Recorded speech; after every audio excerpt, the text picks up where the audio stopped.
Innal hamdalillah nahmaduhu wa nasta'inu wa nastaghfiruh wa na'udzu billahi min shururi anfusina wa sayyiati a'malina may yahdihillahu fala mudhillalah wa ma yudhlilhu fala hadiyalah. Asyhadu an la ilaha illallah wahdahu la syarikalah wa asyhadu anna Muhammadan abduhu wa rasuluhu la nabiyya ba'dah. Hadirin ikhwatul iman rahimakumullah. Alhamdulillah, puji syukur kita panjatkan ke hadirat ilahi Rabbi yang mana atas rahmat dan hidayah Allah Subhanahu wa taala kita sampai detik ini masih diberikan beribu-ribu kenikmatan. Kita masih bisa melaksanakan salah satu kewajiban kita, yaitu thalabul ilmi di sini. Insyaallah yang akan menyampaikan materi pada hari ini beliau sudah ada di tengah-tengah kita, Al Ustadz Latif Faudin. Walaupun agak capek tadi karena sudah hampir setengah 5, biasanya jam 4 tadi, mangga waktu dan tempat silahkan Pak Ustadz.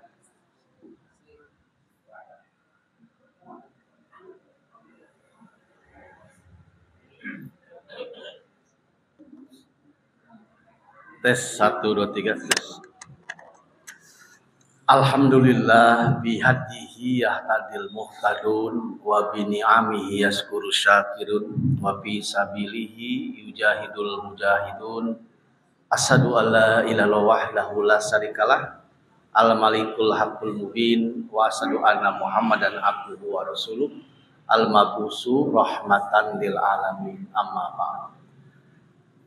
Jamaah masjid yang insya Allah dimuliakan Allah Subhanahu wa taala, saya sangat senang bisa silaturahim baru pertama kali di sini. Sebelumnya mohon maaf, kita tahu jadwal Persib lebih padat daripada jadwal yang lain, macet dari Soekarno-Hatta.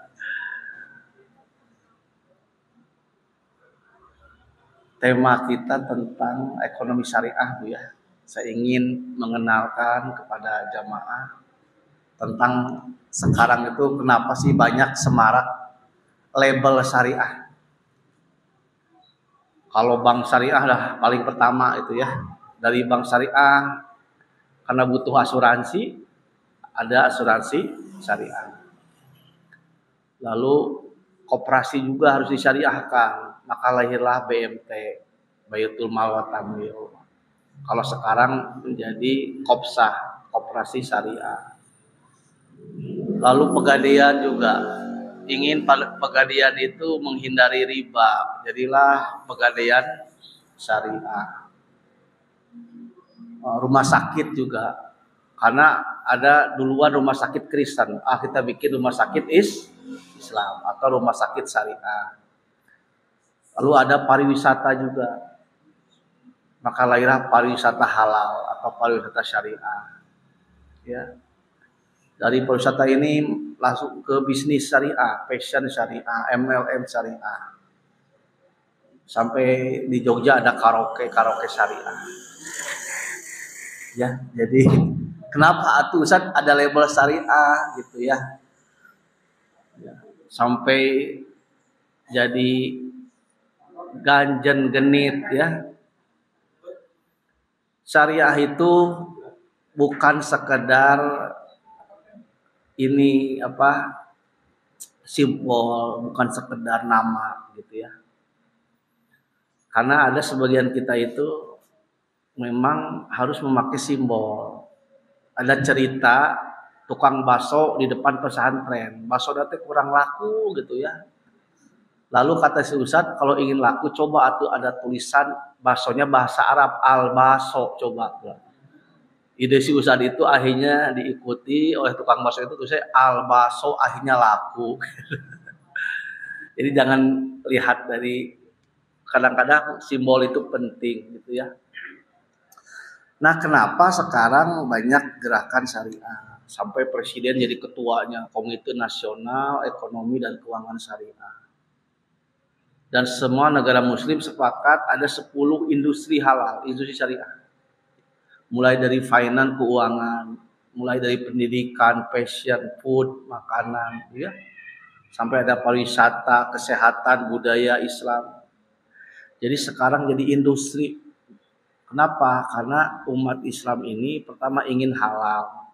Dan halal itu adalah budaya syariat umat Islam. Kalau kita baca Al-Quran tentang seruan kita harus makan dan minum yang halal, ternyata yang diserukan itu 3 hitopnya. Ya ayuhan nas, ya ayyuhalladzina amanu, terus ya nabi, ya. Jadi yang disuruh itu nabi sendiri, orang beriman dan manusia. Prinsip halal ini sekarang diakui oleh dunia karena halal itu baik, sehat, bersih dan sebagainya. Nah, kembali lagi kepada banyaknya lembaga yang berlabel syariah. Kenapa? Ya. Yang pertama, umat Islam ingin mengembalikan kejayaannya di bidang ekonomi. Ingin meniru Nabi. Jadi kadang-kadang anak kita itu lebih paham sisi dari Nabi Muhammad itu dari sisi apa? Fikih jihadnya, sirohnya.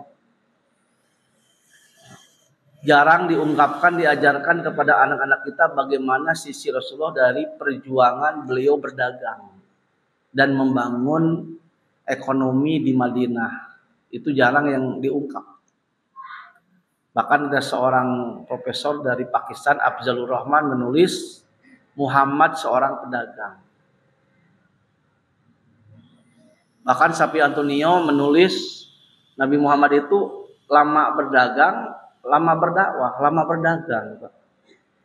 Beliau dapat SK dari jadi nabi dan rasul usia 40. SK jadi nabi buktinya apa? Iqra. Itu SK yang pertama. Ya, Rasulullah dilantik jadi nabi, kata Ustaz Aceng mah ketika Rasulullah dilantik di gua Hiro, ya, ketika dilantik tidak seperti pelantikan cabang, ayah snack punya, ayah sangkone enggak ada, sendiri saja. Iqra. Baru SK sebagai Rasul, ya ayyuhal mudassir qum fa'anzir. Usia 40 tahun Rasulullah mulai fokus berdakwah. Tapi sebelumnya lihat bagaimana usia Rasulullah ketika 7 tahun sampai 39 tahun sampai 40 tahun. Dirinci oleh Muhammad Safi Antonio. Rasulullah sejak kecil ya sudah hidup mandiri. Kita tahu yatim piatu, usia 7 tahun sampai 12 tahun Rasulullah hidup mandiri. Apa kerja Rasulullah? Mengembalakan kambing. Dalam sebuah riwayat, umumnya para nabi mereka mengembalakan kambing. Dan saya mendapat beberapa kirot, berapa dinar dari menjaga mengembalakan kambing orang-orang Mekah itu. Dari Rasulullah mengembalakan kambing, Rasulullah punya insting yang kuat sebagai pemimpin. Karena mengembalakan kambing itu tidak mudah. Bagaimana kambing ini keluar dari kandangnya, makan, pulang aman. Jangan dimakan serigala. Nah, Rasulullah sejak kecil sudah hidup mandiri. Tidak di zona nyaman. Padahal oleh pamannya dijamin makan, minum. Tapi Rasulullah tidak mau. Rasulullah bekerja sebagai pengembala kambing. Usia 12 tahun sampai 17 tahun Rasulullah sudah diajak ke luar negeri dagang. Dan puncaknya usia 25 tahun Rasulullah punya usaha sendiri mandiri. Rasulullah ketika dagang selalu untung. Sampai mitranya Siti Khadijah seorang janda keren, hartanya banyak. Tapi kalau dagang nggak bisa, cuman modal ada. Rasulullah itu modal nggak punya, tapi skill ada. Ketemu dengan Siti Khadijah. Siti Khadijah disebut sohibul mal, pemilik dana. Rasulullah sebagai budori yang menjalankan perdagangan modal dari Siti Khadijah. Itu namanya mudorobah. Jadi mudorobah yang dipraktekkan di Bank Syariah, di BMT Pak, itu teh praktek orang-orang Arab yang di-ACC oleh syariat Islam. Mudorobah itu apa? 100% dana dari seseorang diserahkan, diamanahkan kepada orang yang kita percayai dia bisa menjalankan usaha kita. Itu namanya mudharabah. Bisa sukses? Bisa. Kalau jujur, dagangnya bagus. Nanti bagaimana? Bagi hasil. Misalkan 50% bagi saya, kamu yang menjalankan 5%. Atau sebaliknya, saya 70%, kamu yang menjalankan 30%, silahkan. Sepakati saja nisbahnya. Itu namanya mudharabah. Praktek Rasulullah sebelum Rasulullah diangkat sebagai nabi. Lalu mudharabah ini diakui oleh syariat Islam dan menjadi ijma ulama. Mudharabah sesuatu yang diizinkan dalam muamalah. Bahkan itu adalah cara Nabi. Dan Rasulullah sampai usia 37 tahun menjadi orang yang paling kaya di Mekah. Usia 20 tahun Rasulullah tambah kaya raya lagi karena Rasulullah dilamar oleh Siti Khadijah. Siti Khadijah kapincut, ieu pemuda teh ganteng, kalem, jago dagang.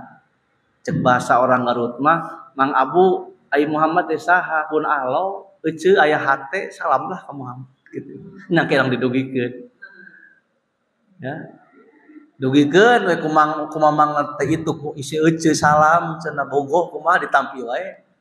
Ditampi da si cenah geulis, beunghar. Ya, baik. Akhirnya nikah. Usia 40 tahun Siti Khadijah, Nabi Muhammad 25. Dan akhirnya Rasulullah sukses. Sudah mengikuti 5 kali perdagangan internasional sampai ke Yordan, seluruh jazirah Arabia, pasar-pasar besarnya Rasulullah pernah diikuti dan Rasulullah sukses. Laku terus. Nah, rahasianya kenapa Rasulullah sukses berdagang? 2 rahasianya, Pak. 1, Rasulullah membangun usaha itu berdasarkan kemitraan, kerjasama. Bukan persaingan, orang mah persaingan wae. Ningali babatur muka toko langsung baheud. Kolaborasikan, Pak. Sekarang itu zaman kolaborasi, Pak. Orang Cina, orang Perancis, orang Amerika nggak bisa usaha di Indonesia menggunakan kaki-kaki orang Indonesia. Lahirlah Carrefour, ya, lahirlah apa, Danone, Aqua, ya. Jadi mereka nggak punya modal saja yang menjalankan umat Islam. Grab dari Malaysia. Ya. Jadi yang namanya bisnis itu rumusnya lintas agama, lintas mazhab, lintas wilayah. Dari dulu yang namanya perdagangan begitu sifatnya. Ya. Nah, Rasulullah itu berdagangnya sukses sampai keluar kampung Mekah Madinah 5 kali ikut perdagangan batik dan terus. Dan Rasulullah tadi prinsipnya kerjasama. Rasul nggak punya modal, yang punya modal masih Siti Khadijah. Rasul hanya punya skill, amanah, itu 1. Jadi kalau bapak ibu bisnis jangan sendirian, Bu, cari mitra, ya, kerjasamakan. Makanya dalam fikih itu ada syirkah wujuh, syirkah inan, syirkah abdan, ya, syirkah apalagi jenis-jenis kerjasama. Kalau musyarakah itu beda dengan mudharabah apa? Kalau mudharabah 100% dananya di seseorang. Tapi kalau masing-masing menyatakan dana, 2 orang, saya 50%, kamu 50%, itu namanya musyarakah. Lebih dari 2 orang, 3 orang, 4 orang, 5 orang, semua masuk, namanya musyarakah. Nah, itulah yang dijalankan oleh Nabi Muhammad ketika berbisnis, tidak sendirian, beliau bermitra. Kalau di zaman modern, kemitraan ini adalah bentuk organisasi badan, namanya PT, perseroan terbatas, namanya koperasi, usaha anggota, ada CP, ada firma, ada perkumpulan. Itu dari barat, sebenarnya sudah tradisi orang Arab dulu yang namanya bahasanya tadi mudharabah, musyarakah, sudah ada. 1 itu kenapa Rasulullah sukses, mitra kerjasama. Ibu gaduh kue tapi itu bisa masarkeun, kerjasama atuh. Ya, dengan siapa? Sekarang dengan supermarket. Supermarket terdekat itu menerima asal punya, pertama produknya harus berkelanjutan, bersaing, ada itu. Nah kita nggak menguasai market. Alhamdulillah dengan revolusi industri 4.0, adanya media sosial, internet, seorang mah sekarang nggak usah ngontrak ruko, tosu ya mah muka rukona dina HP bu, marketplace teh ya disebut teh, jual beli online pak. Mungkin bapak mah tes konsen, dah barudak ayeuna nu jarago. Jadi dulu kakak saya ingin dagang di Palaguna di Pasar Baru, mahal banget setahun nanti sewa nanti. Di trotoar saja itu dihitung per tehel sabaraha. Sekarang anak kita asal mau aja buka lapak aja, foto aja yang bagus ya. Nah, sekarang dimudahkan dengan adanya revolusi industri itu. Yang kedua, kenapa Rasulullah sukses berdagang? Rasulullah berdagang berdasarkan prinsip kejujuran saja. Kerjasama, jujur, dua apa modal usaha mah. Kenapa Rasulullah sukses? Kerjasama, yang kedua jujur. Kenapa kerjasama kita gagal? Aya hianat. Makanya dalam sebuah diskusi, ana sarikus sarikain. Allah berfirman, aku pihak ketiga dari dua orang yang berserikat. Kalau salah satunya hianat, aku akan keluar. Jadi moal berkah Pak. Kalau kita bisnis bareng, pengwaka jeung batur kadang jeung dulu sorangan, anu hianat tuh hiji, udah moal berkah. Nah, penting yang namanya amanah. Rasul itu prinsip jujur. Saking jujurnya Rasulullah ketika dagang menyebutkan modal. Jadi ketika dagang menyebutkan modal saking jujurnya. Bukan wajib itu mah gaya Rasulullah. Kalau dagang menyebutkan modal. Oleh para ulama disebutnya murabahah, dan itu yang dipraktekkan di bank syariah. Murabahah itu jual beli di mana modal dan margin disepakati. Ibu butuh mobil, datang ke bank syariah, butuh mobil yang mana? Itu Innova. Ya udah, ini harganya 250 juta ya dari showroom. Bank menjual ke ibu karena dicicil. Jadi berapa?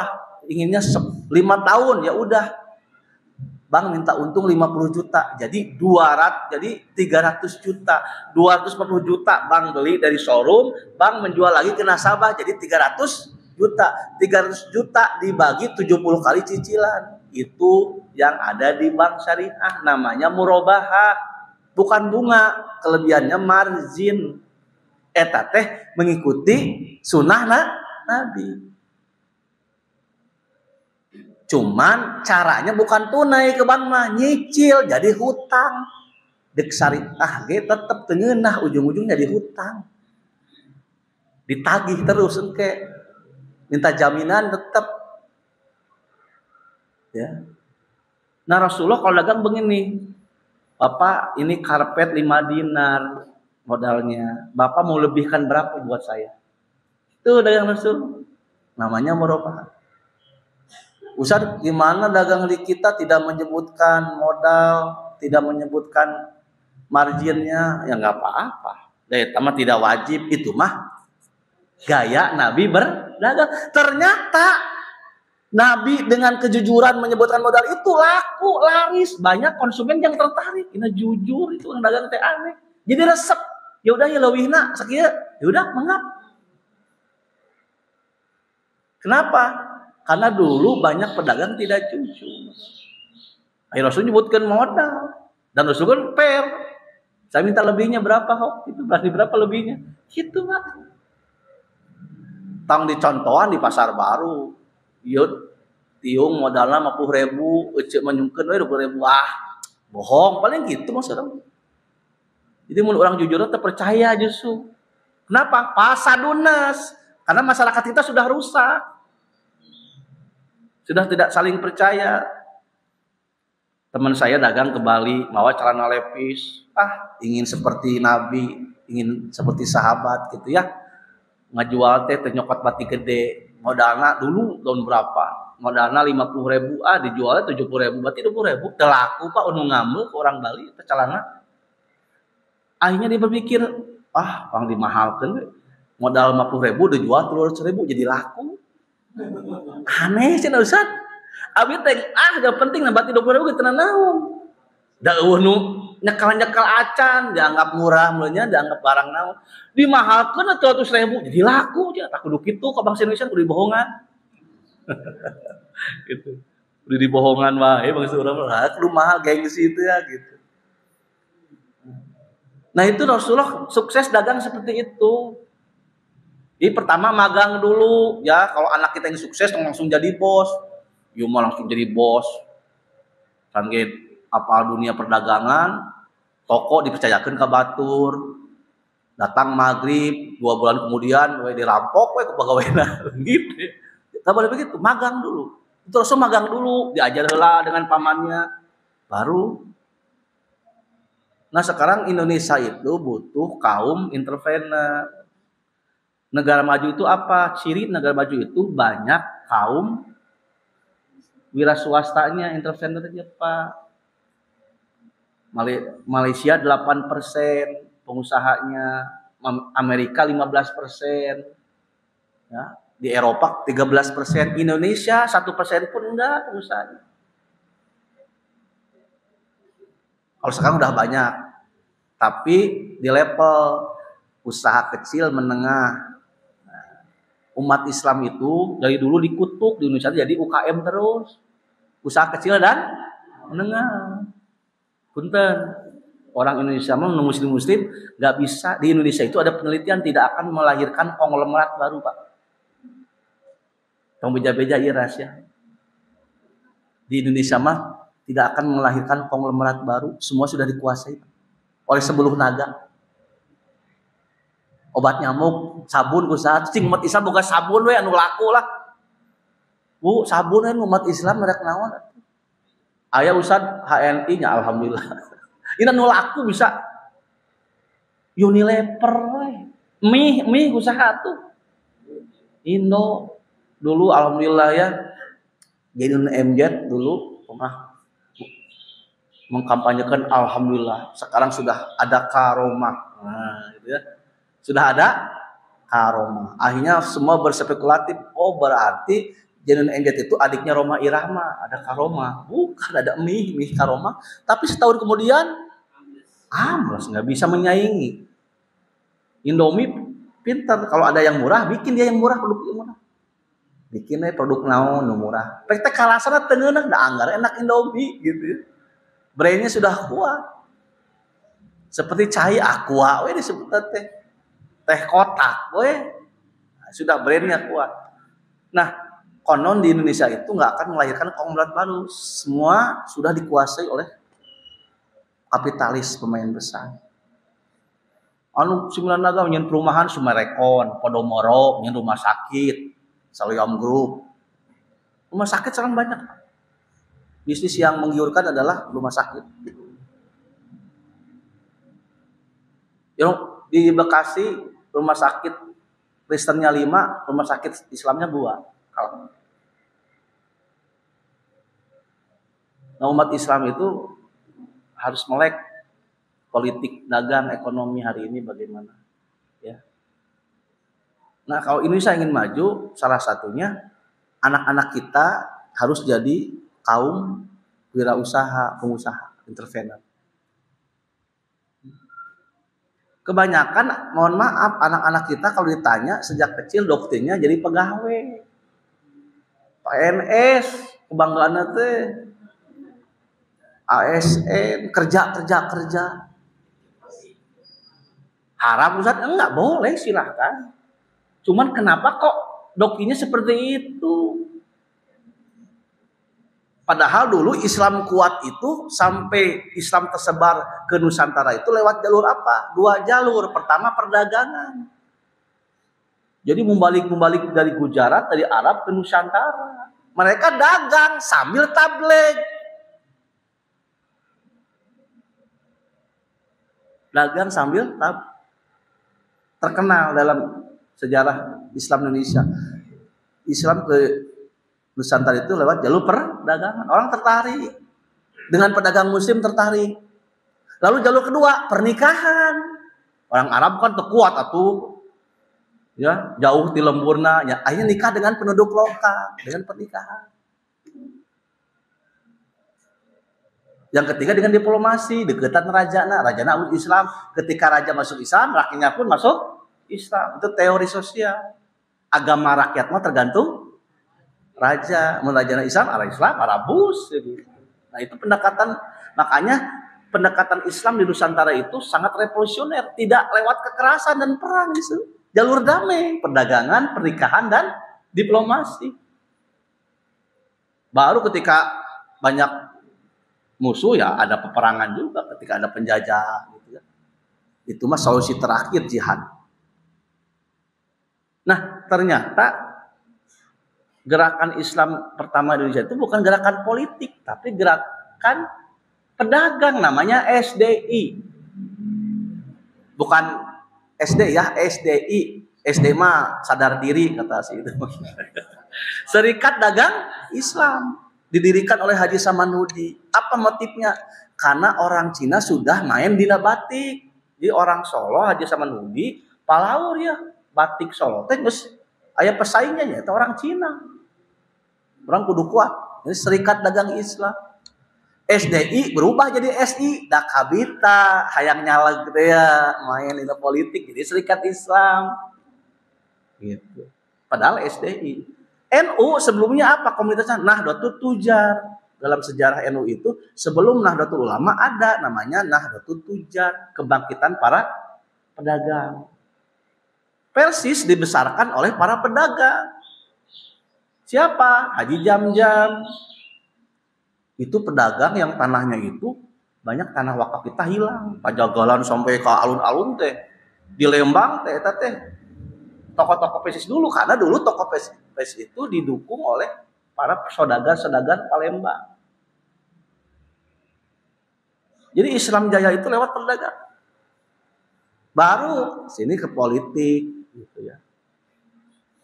Nah, jadi ekonomi Islam itu fondasinya yang pertama adalah alaikum bitijaroh, kuasai perniagaan itu. Di bank itu sebenarnya orang berbicara syariah pasti ke bank, bukan, itu salah satu saja. Karena ekonomi modern itu dimulai dari perbankan. Kenapa? Karena perbankan itu urat nadinya ekonomi modern. Kenapa? Karena ini tempat intermediasi menyimpan dan meminta modal itu di bank. Makanya islamisasinya lewat bank dulu. Jadi fondasi yang pertama adalah sektor tijaroh dikuasai. Tijaroh itu apa? Akad-akad, muamalah-muamalah yang motifnya mengambil keuntungan, itu namanya tijaroh. Apa saja jenisnya? Dalam fikih muamalah, akad tijaroh itu pertama al-bai', jual beli. Sampai hari ini aktivitas jual beli tidak bisa dipungkiri. Cuman bedanya dulu offline, sekarang online, itu saja. Sama. Pusat dalilna jual beli online naon ada, cuman bahasa nawe beda. Para ulama fikih sudah hebat, sudah membagi 3 jenis jual beli. Pertama, al-bai' al-muayyan, jual beli yang bisa dilihat diraba, itulah jual beli keseharian kita. Ibu ke pasar tawar menawar, nyekal kangkung, nyekal tempe, ya, ibu beli bakso, ibu beli pakaian di pasar Andir, itu namanya al-muayyan, jual beli yang berhadapan, dilihat oleh mata. Yang kedua ada al-bai' al-mausuf atau al-bai' as-sifat, jual beli sifat. Apa maksudnya? Barangnya belum ada, tetapi disepakati jenis yang akan dijual belikan dan nanti pengirimannya nanti belakangan. Itu jual beli mausuf. Di zaman Nabi ada di Madinah namanya bai'us salam, jual beli inden. Pesan korma ke petani, Pak petani saya pesan korma 3 kintal. Kormanya jenis apa? Oh jenis ini. Tunggu 1 bulan lagi, uangnya duluan. Barangnya ada belum? Belum, tapi disepakati. Rasulullah memberikan batasan, man aslafa, barang siapa yang memesan barang, barang siapa yang memesan korma, ya, fi kailin maklum, awaznin maklum, tolong sepakati dulu takarannya, jumlahnya, dan ajalin maklum, kapan waktu penyerahannya, itu saja.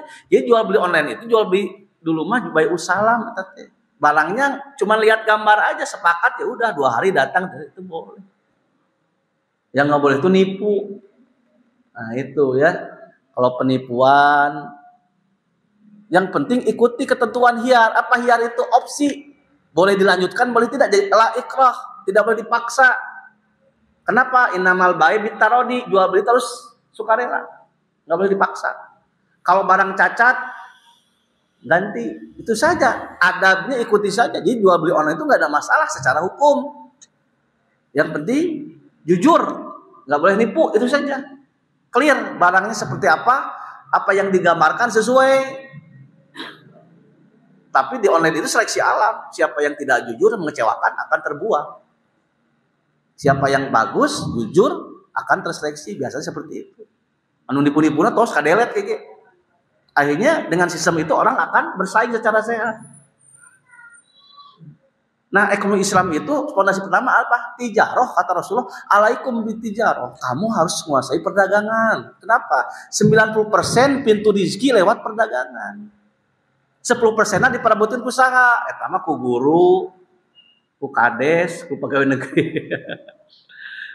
Jadi jangan kata Ustaz Abdul Rahman mah tong ngimpi Ustad beunghar. Ya, da Ustad mah usaha tara anak daras dulu. Mulai beurang jadi pengusaha. Ah Ustad ayeuna mah teu kitu seueur kiai nu barengar ta eta teh kiai anu usaha. Saha eta teh agim. Saya di Darut Tauhid itu sebagai pengawas DPS. Punya 22 perusahaan. Fokus. Punya supermarket, punya hotel, ya, bisnis yang lainnya, fokus. Yusuf Mansur, ya, jualan sodakoh banyak atau jualan sodakoh. Jadi sebenarnya kalau ingin menguasai rezeki, pintu rezeki, ya kata Rasulullah, at-tijarah. Apa tijarah itu? Jual beli. Yang kedua, jual beli manfaat, namanya ijarah, jasa. Ijarah itu ada 2, ada ijarah ain. Kalau yang tadi ada al-bai' al-ghaib. Itu yang haram. Jadi yang haram itu al-bai' al-ma'dum, al-bai' al-ghaib. Jual beli yang barangnya tidak mungkin diserah terimakan, itu enggak boleh. Berarti nipu kan? Meuli ucing dina karung itu jelas. Ayo jual beli sifat mah tenan naon, yang penting sepakati barangnya seperti apa, takarannya kapan diserahkan, clear, beres, itu no diizinkan oleh Rasulullah, namanya bai'ul salam, bai'ul istisna dalam fikih muamalah. Yang nggak boleh itu bai'ul ghaib, jual beli yang nggak mungkin barang itu diserah terimakan. Dulu para ulama memberikan contoh jual beli burung yang masih di udara. Boga manuk HD, pokoknya manuk sorangan lagi halu, mana tuh tewak itu sorangan, itu bisa tuh. Ya, beli ikan yang masih di laut, gak bisa, ya. Nah, yang kedua tijarah itu ada di ijarah. Apa ijarah? Ijarah itu sewa. Ada 2, ada sewa amal, jasa profesional, ada sewa manfaat barang. Ada ijarah ain, ada ijarah amal. Apa itu ijarah ain? Ibu gaduh kontrakan, eta ijarah, Bu. Apa bedanya jual beli dengan ijarah? Kalau jual beli itu perpindahan milik. Walaupun itu dikredit jadi utang, milik si pembeli. Kalau ijarah tidak terjadi perpindahan milik, tapi hanya perpindahan manfaat. Saya ngontrak rumah setahun, ya udah dia manfaatkan 1 tahun rumah itu. Bikin perjanjian. Gitu ya. Nah, yang kedua ada ijarah amal. Jadi yang disewa itu bukan barang tapi kerja. Saya sebagai dosen itu layak dapat ujroh, upah. Karena saya mengajar. Bahkan Rasulullah pernah menyampaikan sebaik-baiknya upah dari mengajar Al-Quran. Ada orang kudu fair, kudu adil. Ya, aya hiji bupati geura hari Agustusan nyewa penyanyi ibu kota dangdutan disawer 5 juta, 10 juta geura. Ai pas acara muludan ngondang qoriah terbaik. Berewe nasi bungkus. harunya tuh fair ya. Padahal anu ngaji qoriah teh bajuna nyewa. Penyanyi dangdut sarua bajunya nyewa. Ieu make lipen setip, ieu make lipen setip sarua. Kunaon ieu dibayar 5 juta, ieu diberi nasi bungkus. Makanya Rasulullah sebaik-baiknya upah dari mengajarkan Al-Qur'an. Jadi guru-guru agama pun boleh punya upah Bu. Ya. Boleh. Apalagi upah, ya dokter, konsultan, bapak juga bekerja, bangun rumah, itu namanya ijarah jasa. Jadi untuk menguasai perdagangan itu kuasai jual beli Pak, kuasai jasa. Di Bandung ada perusahaan yang memproduksi satpam, butuh satpam bukan dia, yang punyanya non muslim. Gojek itu jasa, bikin aplikasi aja. Mempertemukan yang butuh motor dengan cepat atau mobil, ku aplikasikan dengan Gojek, ketemu aplikasi dapat. Itu jasa. Nah, yang ketiga yaitu syirkah, kerjasama. Bapak mah nggak punya usaha, tapi bapak nanam modal. Akadnya mudharabah, musyarakah. Udah Pak, enak. Itu namanya investasi. Investasi itu menanamkan sebagian hartanya agar mendapatkan keuntungan. Investasi yang paling nyaman di mana? Pasti di deposito. Dulu krisis moneter 97, 98, tahun 99. Kok di Jakarta pusat mobil teh halus? Kok Indonesia teh krisis, tapi mobil halus. Eta teh jalema anu tadi Pak, neundeun artosna dan dalam bentuk saham, deposito. Ya, orang daripada tidak bisa usaha lebih baik deposito, taruh udah 5 miliar di BCA. Tiap bulan dapat minimal 30 juta. Ibu gaduh 5 miliar, orang ngalamun punya 5 miliar. Ibu daripada bingung terus usaha, tos di bantuna Bu. Cing bungaanna sabaraha? Iya tunda we. Tiap bulan kengi 30 juta. Tiis. Batuna kitu nu gaduh cicis teh di Jakarta teh tegawe tapi itu di barat seperti itu. Makanya orang barat mah yang bekerja itu bukan fisiknya tapi asetnya berjalan, investasi teh ya. Gawena jalan-jalan we. Da nu gawe lain fisiknya tapi jalan, tidak boleh ada aset yang nongkrong. Ulama kan resep boga duitnya diantepkeun, udah digolangkeun. Cuman tadi kadang-kadang kita banyak takut. Makanya apa itu entrepreneur, apa itu pengusaha-pengusaha itu adalah orang yang berani mengambil resiko. Jadi memang pengusaha nu bersama modalnya adalah mentalitasnya berani. Bangsa urangna loba kasieun, dakang cendol sieun kahujanan. Ya. Ternak lele sieun pararae. Ya. Geus sare di imah. Loba kasieun mah gitu. Nah, ini anak-anak kita kalau ingin menguasai lagi muamalah ya kuasai tijarah. Itulah para sahabat. Ya. Dulu di Madinah pasar itu dikuasai Yahudi. Rasulullah teh eleh, kurang nyen pasar tandingan. Kalah orang Yahudi. Orang Yahudi sampai marah, aduh, iya Nabi Muhammad nyen mau. Sampai disabotase, diganggu, antepkeun. Orang cari tempat lain. Akhirnya mereka orang Yahudi bosan ngeganggu Nabi Muhammad dan para sahabat. Dan pasar Nabi Muhammad itu aturannya fair play. Tidak boleh jongkoknya menetap. Paheula-heula pas subuh-subuh. Itu aturan. Yang kedua, tidak ada dipungut bayaran. Hok we dagang di dia. Kecuali kalau sudah laku, silahkan Anda kontribusi, ada iuran. Itu sistemnya, pasalnya begitu. Yang ketiga kata Rasulullah, tolong jangan mengurangi takaran. Kalau bisa, lebihkan. Kayak cashback, kayak bonus bahasa sekarang ya. Lebihkan. Akhirnya, pasar yang dibangun Rasulullah itu bisa mengalahkan Yahudi gulung tikar. Jadi ngelawan Yahudi mah, kudu ku ekonomi. Begitu maksudnya. Perang dagang. Hari ini kan perang dagang. Siapa yang pemenangnya? Cina. Amerika kewalahan ngelawan Cina. Produk-produk Eropa semua dibanjiri Cina. Ibu pernah umroh. Bagaimana ketika umroh? Di Jeddah. Ibu disambut dengan bus. Busnya dari mana? Sekarang Cina. Dulu Mercy dari Jerman. Sekarang Cina. Hyundai, Kia dari Korea. Ibu jalan-jalan, ada hotel, Grand Hyatt. Siapa itu yang punya? Amerika. Ibu ke pasar, beli tasbih, beli tudung. Kebanyakan produk mana? Cina. Di Majalayana mana? Tetapi kan itu. Eta Haromain, Mekah, Madinah. Terus dibanjiri ku Cina. Sampai kereta cepat ke Cina. Harus diakui ada begitu. Ya. Jadi sekarang perang dagang umat Islam dulu jaya itu bukan hanya ekonomi, politik, tapi ekonomi juga. Nah sekarang harus ada perubahan paradigma. Anak-anak kita lebih baik jadi pengusaha. Jangan khawatir. Orang Jepang bapaknya kaya raya, tapi anaknya tidak diberikan kemudahan. Kamu harus jadi pengusaha, ikuti aturan mainnya. Apa? Didingnya kieu. Kamu kalau ke sekolah berapa kios yang kamu lewati? 10 ya. Udah, kamu bikin permen. Bikin permen. Taruh itu. Sebelum kamu sekolah masuk jam 7, jam 5 subuh, hok, indit. Taruh dagangan kamu, titip.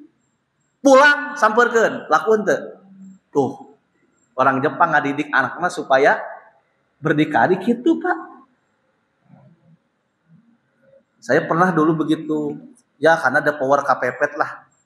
Bapak PNS, anaknya banyak gitu ya. Ya, saya akhirnya kalau ke sekolah itu dagang dulu, dagang cireng, dagang naon. Dulu pernah Ramadan itu panggil aku dagang itu, Pak. Anu judi itu ya. Anu bandar kan menang dog asin. Saya pernah pelaku itu. Bapak taraweh jeung khotib da ustad, anakna judi di paling disusarikeun ku tetangga. Iku kumaha cenah? Bapak da ustad dagang nu kieu. Serius. Bapak teh gumujeng antepkeun lah cenah diajar usaha. Dulu saya ikut kakak di pasar. Tapi karena ibu saya kuat harus jadi ustad. Ya alhamdulillah jadi ustad. Waktu mualimin saya ikut kakak saya dagang baju bekas. Cimol.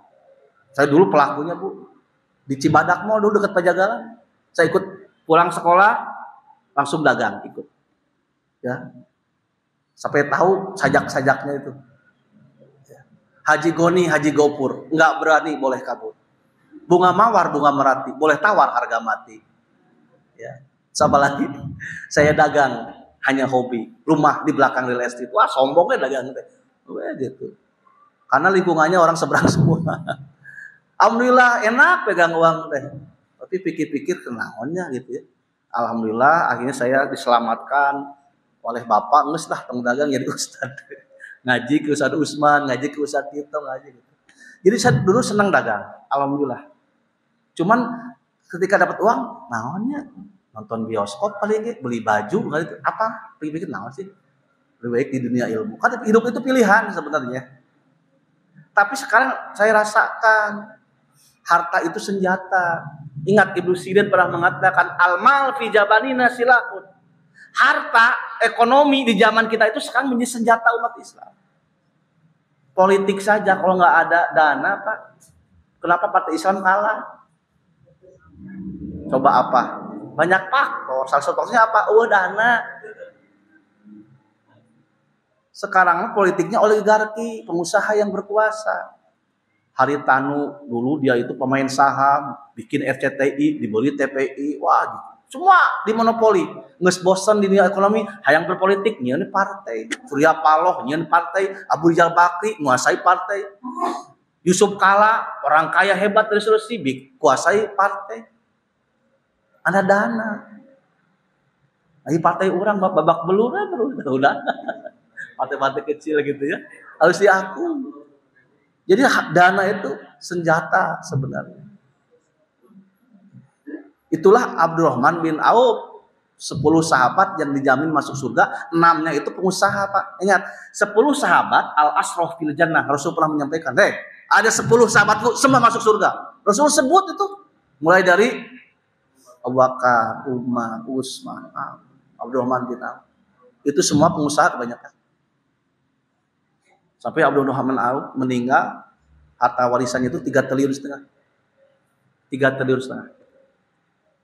Untuk keluarganya cuma berapa miliar. Selebihnya 3 triliun lebih untuk diwakafkan untuk perjuangan Islam. Jadi kaya rayanya untuk fisabilillah. Nah, jadi ibu anak-anak kita hok dukung. Bisnis yang bagus apa? Bisnis berdasarkan hobi, itu teorinya. Mun budak resep hayam, entong dipoyokan, doakeun mudah-mudahan jadi pengusaha hayam. Itu paradigmana. Entong geuleuh, jangan. Oke. Mudah-mudahan menguasai dunia ayam. Gitu. Budak resep naon? Resep manuk. Entong gak tahu dari manuk. Nah, gitu para hadirin, jadi dari hobi dulu biasanya gitu ya. Dan kewirausahaan itu bukan hanya skill, ilmu, manajemen, ada satu yang menentukan, mentalitas. Itu mentalitas ya. Karena kenapa? Perjuangan dakwah tanpa dana akan lambat pergerakannya, Pak. Iya. Itu ustad-ustad YouTube, di belakangnya 30 orang. Khalid Basalamah kok viral terus, Ustaz Wah. Itu di belakangnya 30 orang, Pak. Tim.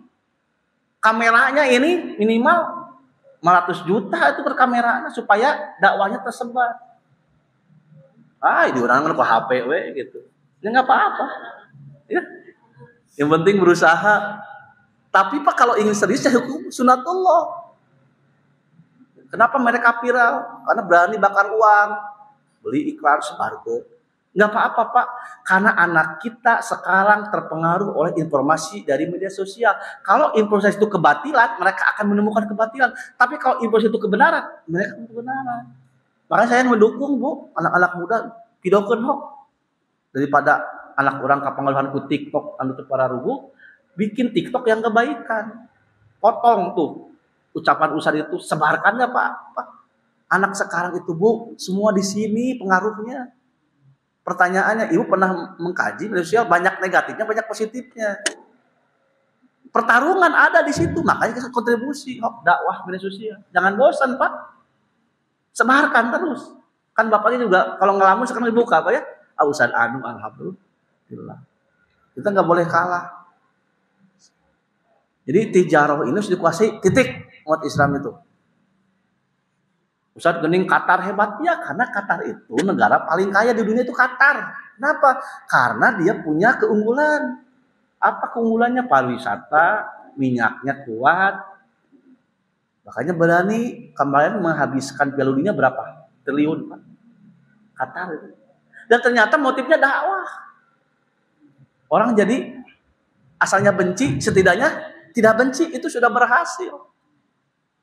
Gara-gara Muhammad Salah main di Liverpool, Pak, penelitian di Inggris, orang Inggris yang benci Islam jadi berubah gara-gara Muhammad Salah. Tong salahnya Salah. Gara-gara Muhammad Salah, orangnya baik, Liverpool teh fanatik, siga Persib bobotoh. Bobotoh Liverpool teh Islamfobia, anti-Islam kebanyakan, tapi ketika Salah masuk kok jadi berubah. Setidaknya terbenci. Dakwah Pak, anu mati mah eta lewat perbuatan. Dakwah ngadakwah orang ini teu bisa ku mimbar. Ku pemain bola kirim ka ditu alak nu hade. Gitu kan. Satu, tijarah. Yang kedua, fondasi ekonomi Islam. Umat Islam harus punya lembaga keuangan. Sekali lagi, umat Islam harus punya lembaga keuangan. Artinya apa? Sektor keuangan, finansial harus dikuasai. Pasar itu ada 3, ada pasar barang, komoditas, ada pasar jasa, ada pasar uang, pasar finansial, saham, obligasi, gitu ya. Umat Islam jarang menguasai sektor ini. Kalau ini lebih konkret, lembaga keuangan. Lembaga keuangan itu ada bank, ada non-bank. Lembaga keuangan yang menghimpun dan menyusun ada 3 kategori. Pertama, koperasi. Koperasi itu kata Muhammad Hatta, soko guru ekonomi Pancasila kerakyatan. Kenapa? Karena dengan koperasi di situ ada keadilan dari anggota oleh anggota untuk anggota. Jadilah SHU. Tapi kenapa koperasi banyak yang gagal? Nah, eta. Kebanyakan koperasi banyak yang gagal. Wala yahya wala yamu. Dua kuncinya. Pertama SDM. SDM-nya tidak amanah, tidak profesional. Kata Ibnu Taimiyah, jabatan publik harus dua syaratnya, amanah, ahliyah. Teu cukup ku jujur, Pak, harus ahli. Bapak hayo ngurus koperasi, jujur, saya percaya ibu jujur, tapi teu apal ilmu koperasi. Tutuna teh bingung, ieu kumaha usah nyalurkeunna, salurkeunna kan udah deukeut, mararacet we. Karunya ibu tanggung jawab, ieu kunaon macet. Nggak tahu bagaimana menyalurkan pembiayaan. Ada teorinya. Ya. Koperasi itu lembaga keuangan mikro. Kecil, cukup 9 orang dalam undang-undang terbaru, undang-undang cipta kerja. Dulu mah 20 sampai 50 orang, berdirilah koperasi. Cukup modal 50 juta. Semakin anggotanya banyak dan anggotanya aktif, modalnya banyak bisa tinggi. Itulah Sidogiri, Koperasi Syariah BMT Sidogiri. Itu asetnya sekarang 4 triliun, Pak. Dulu modalnya cuma 12,5 juta. Kiainya prihatin, tukang dagang di hadapan pesantren, hirup nanti dipuh wae, diteliti. Ai mamang perasaan dagang di hadapan pesantren teh, tapi hirup ripuh wae, nya cenah ieu rentenir. Oh, jadi mereka selama ini modalnya dari rentenir. Terus ketika di rentenir, santri anak-anak sekolah belanja makan di situ, baru udah bararaong, tak iya pengaruh nu haram teh gitu. Akhirnya dia bikin koperasi, hok atulah entong karenir ka dia we nginjemna. Ordul Hasan aja dulu, nggak ada bunga. Tapi kalau ini infak silahkan. Jalan-jalan. Akhirnya dari 12,5 juta sampai sekarang hampir 4 triliun aset. Kenapa? Karena kiai ini dengan santrinya tekun. Ilmu koperasinya dikaji, akad-akad syariahnya dikaji. Nah, level yang kedua namanya BPR. Kalau syariah BPRS. Modalnya 50 miliar. Yang paling besar namanya Bank Umum. Modalnya 3 triliun. Dulunya 1,5 triliun, sekarang 3 triliun modal. Ayeuna bogaeun 3 triliun. Bank Umum teh anu gede teh BCA, BRI, BNI anu 3 rupa eta mah, BJB apalagi.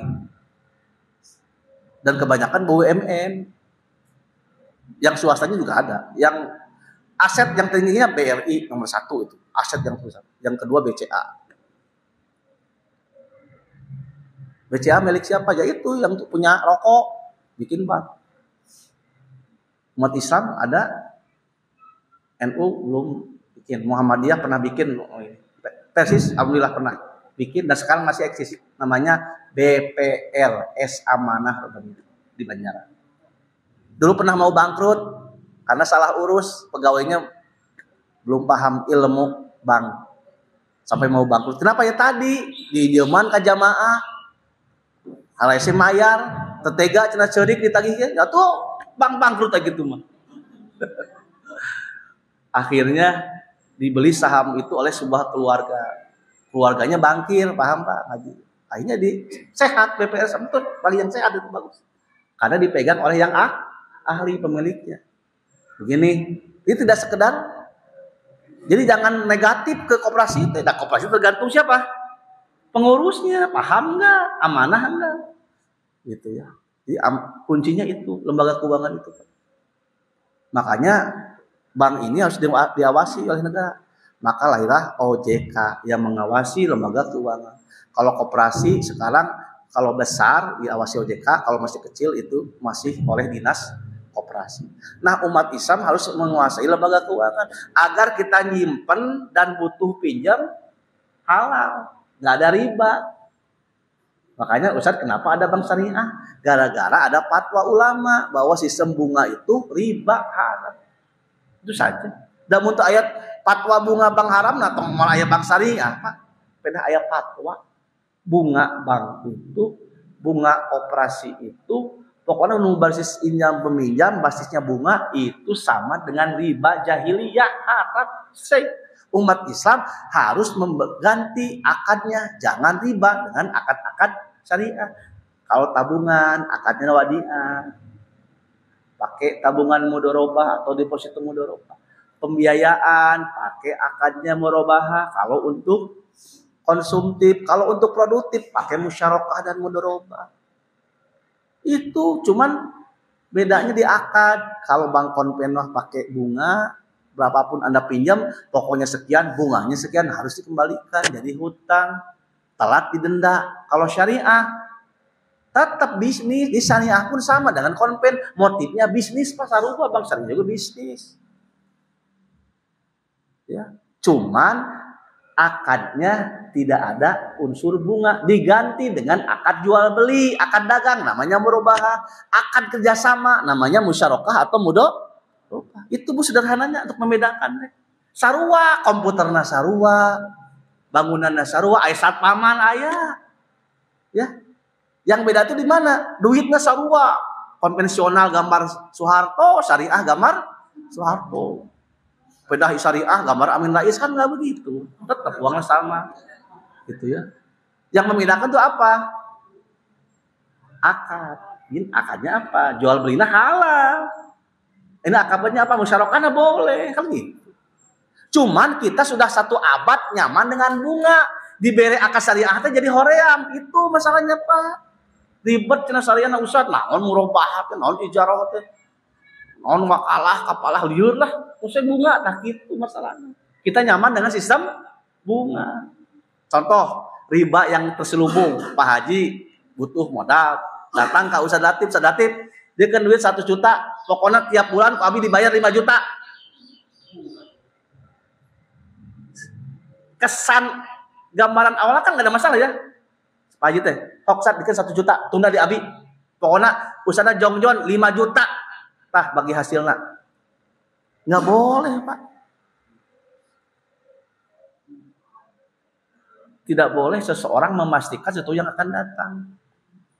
Wa ma tadri nafsun maja taksibu ghadan. Ini sudah memastikan. Nah riba itu diharamkan karena sudah memastikan. Ibu datang ke lembaga keuangan pakai bunga, pinjam 1 juta, pokoknya 1 juta, bunganya sekian. Udah nggak mau tahu, pokoknya kembalikan.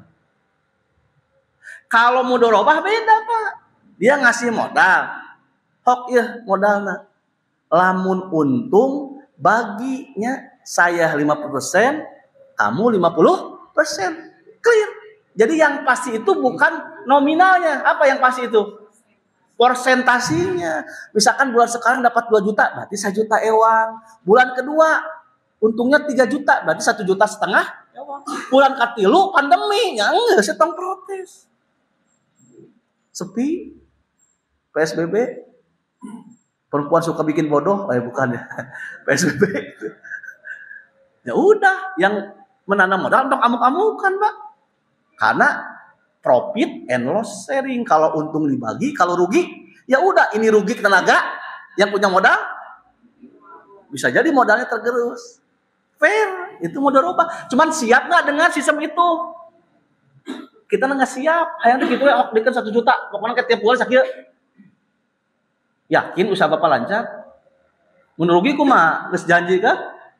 Nah itu sistem bunga seperti itu. Yang pasti itu jual beli boleh. Ya harga HP 2 juta, mau nyicil 3 juta, nggak apa-apa deh itu mah jual beli. Ada barang. Makanya orang tasik kredit itu bukan riba. Itu namanya al-bai' bitaksid, jual beli cicilan. Cuman jadi utang. Utangnya utang halal. Nya sarua hutang mah ripuh oge jadi hutang. Jadi ada hutang yang halal, ada hutang yang haram. Hutang yang itu yang tadi. Kulu qardin jarun naf'an fahuwa riba. Setiap pinjaman diambil manfaat di awal, dipenyajikan, disyaratkan. Beda kalau ngasih manfaatnya di akhir atas keikhlasan yang meminjam. Itu mah husnul qada, peminjam yang baik. Itulah Rasulullah. Rasulullah kalau minjam sesuatu Pak, dibalikin dilewihan. Eta mah boleh. Namanya qardul hasan. Yang nggak boleh itu ibu minjam ke ustadz minjam sabaraha 20 juta, tah 20 juta, bunga sekian. Itu riba. Tapi kalau ibu pinjam 20 juta, 2 bulan kemudian datang, Ustaz ieu bade ngembalikan 20 juta. Ibu gaduh rezeki, ieu kanggo Ustaz 30 jutanya, alhamdulillah. Ditampi. Itu mah husnul qada, peminjam yang baik. Rasul pernah pinjam 1 ekor unta yang 1 tahun. Aya rezeki, Rafi sini, balikin nih unta. Rafi balik lagi, ya Rasulullah, ieu unta gede. Dulu kan yang 1 tahun, ini 3 tahun, nggak apa-apa kata Rasul. Inna yarakum ahsanum qadaa. Sebaik-baiknya peminjam dan adalah ketika mengembalikan dia lebih. Di BMT dipraktekeun, pinjam 2 juta, mangkawi 2 juta. Ngan ibu kudu infak atuh Bu di harewasan, ibu kudu infak. Kan BMT teh butuh listrik, karunya atuh, maka infak sabaraha. Itu boleh, Pak. Ini bedanya dikit antara riba dengan qardul hasan teh beda tipis, Pak. Air riba mah ditentukan di awal, diperjanjikan syarat sekian persen, gitu kan? Tanpa ada barang. Kalau ada barang itu namanya jual beli cicilan, boleh. Misalkan tadi abi orang Tasik kan, tukang kredit, dia baskom 50.000, lamun kontan, lamun nyicil 70.000, boleh itu. Cicil jadi hutang nggak apa-apa, karena ada barang. Contoh ya, syariah dengan bukan. Ibu butuh kulkas. Ibu datang ke si mbak, tolonglah pinjam mau beli kulkas. Berapa? 1 juta. Bunganya sekian ya, kata si mbak, boleh lah. Ibu pinjam uang ke si mbak dengan bunga 10% atau 20% diambil. Ibu datang ke pasar beli kulkas. Beli kulkasnya sah atau tidak? Sah, jual beli. Tapi sumber uangnya dari mana? Riba, pinjam meminjam. Tapi ibu ingin syariah, bagaimana? Gampang, cari orang Tasik. Cari tukang kredit, mang pesan kulkas lah, mangga merek naon, merek ayam merah misalkan, merek naon gitu, Samsung, si metah Bu kulkasna, iya harganya 1 juta Bu, mang nyungkeun batinanya 200.000 misalkan, jadi dicicil per minggu atau per bulan 100.000, setahunnya mang nyungkeun bati 200.000, itu boleh? Boleh, eta mah jual beli cicilan teh, halal. Sederhana ya, membedakan syariah dengan bunga. Cuman prakteknya di bank syariah itu kadang-kadang marginnya lebih tinggi. Eta problemna teh ku bapak dibandingkan jeung kur. Lah tuh murah kur. Ustaz syariah teh gede mana? Ini ada inah kur atuh, bungana leutik kur. Sanajan bunga leutik, ina margin gede. Nah, sok dibanding-banding gitu di kita. Gitu ya. Jadi umat Islam harus punya lembaga keuangan yang terbebas dari riba, dari goro. Maka lahirlah bank syariah, koperasi syariah. Ada asuransi syariah. Dulu asuransi pada ulama sepakat haram asuransi itu. Kenapa? Goror, maisir, spekulatifnya tinggi, taruhan nggak boleh. Tapi kan yang namanya asuransi itu kebutuhan, namanya mitigasi resiko. Hidup ini penuh resiko. Ibu keluar rumah dijamin selamat. Nggak tahu. Ibu besok nggak tahu. Bisa jadi dioperasi, anak kita ngedadak butuh uang untuk pendidikannya, nggak tahu. Makanya butuh asuransi. Makanya orang Batam tenang, semua sudah Ronaldo itu tenang main bola dulu itu. Kenapa? Kakinya sudah diasuransikan. Jadi menurut kakinya cacat, oke, dijamin. Orang Cina mah nggak tenang, rukona diasuransikan. Lamun telaku orang bakar itu kuna. Kayak digantian ke asuransi kan gitu. Nah, supaya asuransi itu syariah bagaimana? Ya udah, para ulama bikin konsep namanya takaful. Akadnya akad tabaru. Setiap anggota saling menginfakkan. Lalu sebagian diinvestasikan, akadnya mudharabah. Jadi uangnya nggak hangus. Uang hasil mudharabah dikelola dengan baik oleh manajer asuransi, dikembalikan kepada kita. Sementara dana tabaru kita saling ikhlaskan. Ketika si anggota mendapat musibah, ambil dari anggota tabaru itu. Itulah asuransi syariah, Pak. Cuman kita sudah 1 abad nyaman dengan konvensional. Jadi kasariah teh embung bapak teh. Padahal eta teh akadna teh naon? Hibah bisarti akadna teh ada mudharabah. Eta teh ayana di Bulughul Maram. Jadi sebenarnya ekonomi syariah itu tidak akan lepas dari fikih muamalah. Cuman kita sudah nyaman dengan sistem modern yang ribawi tadi, yang goror tadi. Ketika dibeli syariah teh malas. Dan memang berat mudorobah itu sukses kalau jujur. Pertanyaannya, bangsa orang mau diberi kepercayaan, diberi modal, laporan kumaha, rugi jeung rugi, kan sore amat tuh. Ongko bagi hasil, tapi rugi jeung rugi. Kejujuran yang jadi muamalah Islam itu selain harus akadnya Islami juga ada muamalah adabiah, harus jujur, amanah itu penting. Bank syariah pun belum tentu aman. Pernah ada kejadian bank syariah di Bogor itu dibobol oleh pengurus. Di pengurusnya tidak syariah. Ada BPRS ya. Ngaku-ngaku karyawan. Saya kan di BPS Kereta Api pengawas. Ada masalah karyawannya itu pinjam misalkan uang. Ngakunya buat SPP anak. Minta bukti mana uang ini sudah disalurkan untuk pembiayaan pendidikan. Nggak ada bukti. Ternyata dengar cerita uangnya bukan dipakai nasabah itu untuk biaya pendidikan, tapi dipakai kawin deui. Anu teu syariah banknya apa nasabahnya? Nasabah tong nyalahkeun bank syariah gitu. Dia janjinya untuk biaya anak, ternyata untuk yang lain, berarti tidak syariah di situ. Jadi belum tentu syariah Pak, koperasi syariah kalau tidak amanah. Nah, makanya lembaga keuangan yang itu adalah ya trust. Masyarakat itu percaya ada amanah, pelayanannya bagus. Nah, bank syariah tapi pelayanan tidak bagus, orang malas. Enggak sih, pakai BCA lebih cepat. Dia nggak bisa menyalahkan. Kenapa sekarang lebih nyaman karena butuh layanan cepat, butuh transfer. Makanya menghukumi bank konven itu tidak mutlak. Boleh menggunakan bank konven kalau kita punya kebutuhan. Yang nggak boleh itu bunganya. Makanya fatwa keharaman bunga bank. Yang haram itu bukan banknya, Bu, tapi bunganya. Ya. Apalagi menikahi pegawai bank nggak haram. Boleh. Yang nggak boleh itu menikahi pegawai bank sakantor, itu haram. Ya, sakantornya seueur teuing hiji we cekap. Jadi harus lihat fatwa itu bunganya. Bunga itu ada di mana? Ada di deposito, ada di kredit. Karena jemaah saya kebanyakan pakai BCA, Ustaz bagaimana? Kernaon?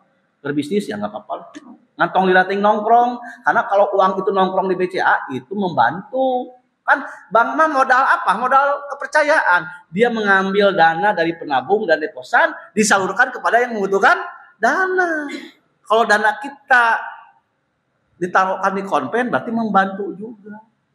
Taruh aja yang di syariah. Tapi untuk kepentingan transfer boleh. Dan yang terakhir ini fondasi Ekumsel itu tadi bisnis dikuasai, tijaroh. Yang kedua umat Islam harus punya lembaga keuangan. Yang ketiga apa? Umat Islam harus memperkuat dengan ekonomi tabarruk.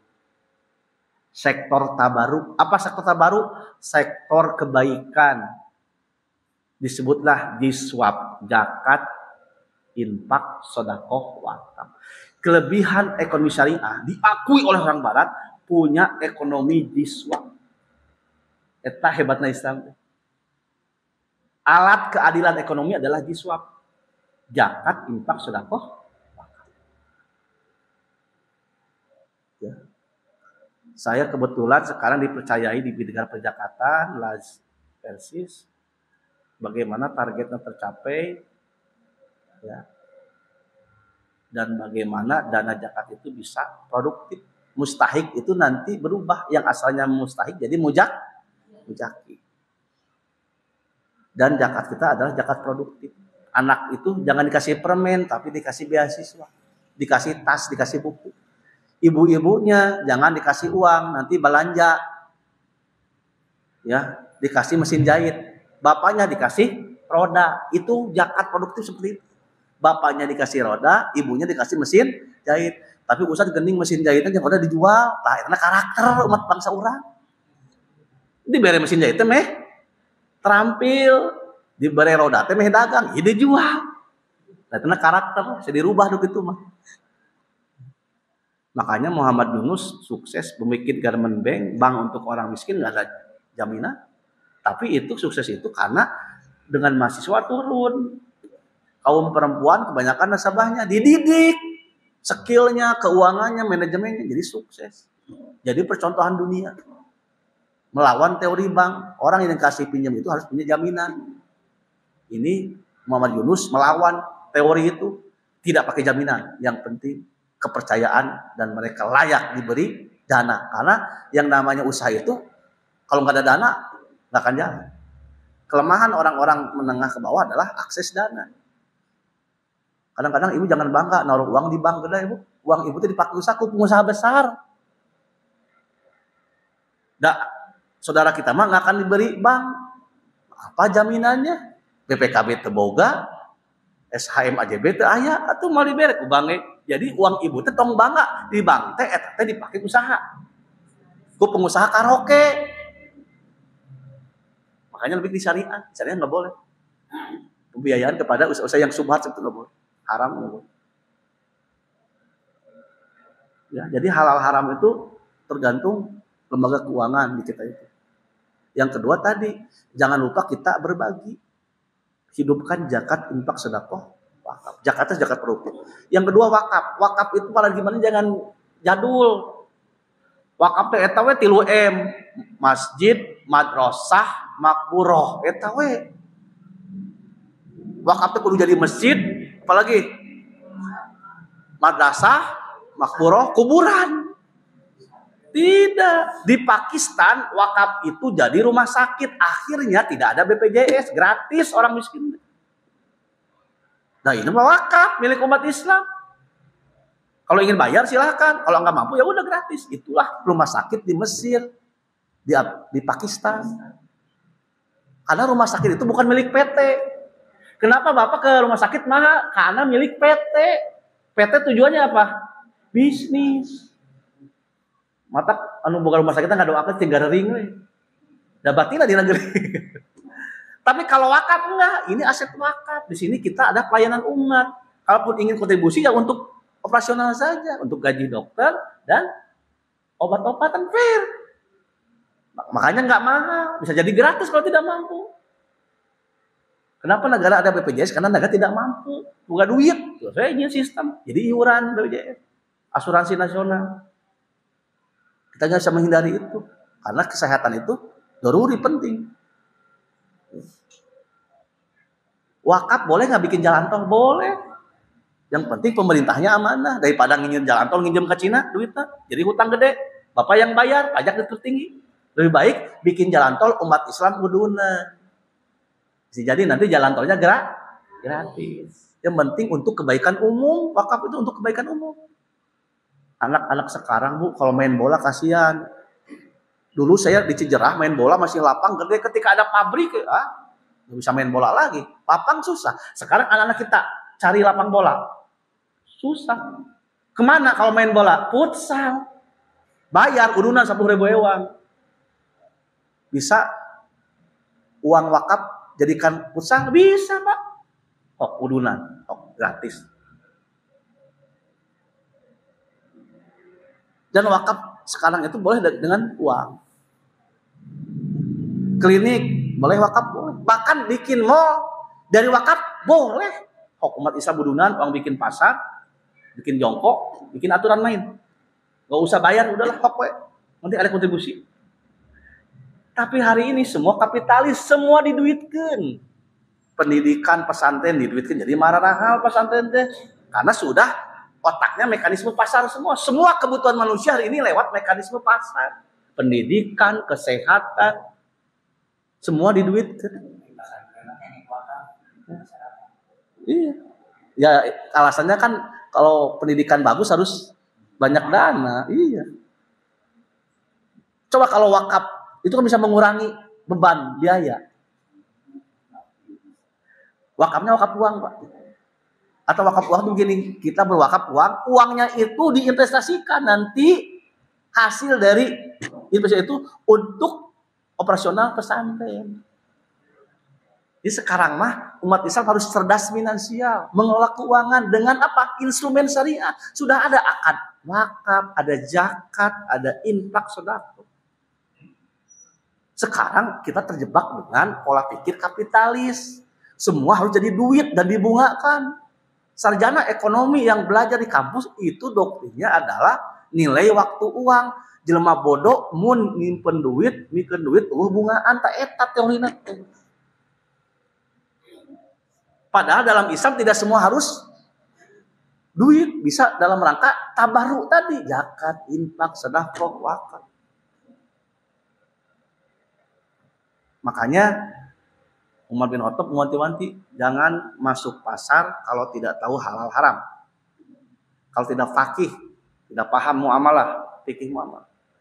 Kita transferkan semangat Umar bin Khattab itu, kalian jangan ikut arisan kalau tidak tahu halal haram. Kamu jangan ikut MLM kalau tahu tidak halal haram. Jangan ikut trading kalau tidak tahu halal dan haram. Ustaz, arisan kumaha? Arisana al aslu fil muamalah alibah, boleh datal muamalah. Kenapa diharamkan? Karena banyak madorotnya. Itu teori fikih, banyak madorotnya kalau nggak ada madorotnya berarti halal, boleh. Atur aja mekanismenya. Makanya fatwa Saudi para ulamanya membolehkan arisan, tapi arisan yang tertib. Masing-masing anggota arisan tidak boleh berkhianat. 20 orang hokwe ngariung sanu panggelanan pangbutuna mangga saling ikhlaskeun. Tosek itu semua muter, itu namanya akad qorad sebenarnya. Jadi arisan itu saling meminjamkan, cuman bentuk baru yang ditemukan tidak ditemukan di zaman Nabi. Boleh tidak muamalah. Kenapa ulama kita mengharamkan? Karena banyak praktek. Anu kahiji kadua kana rabur eta masalahna. Nu katilu payang-hayang paeulah. Padahal kalau semua tertib bisa membantu. Arisan itu solusi, Kak. Jangan tidak haram mutlak. Selama mekanismenya tidak mengandung goror, maisir, boleh.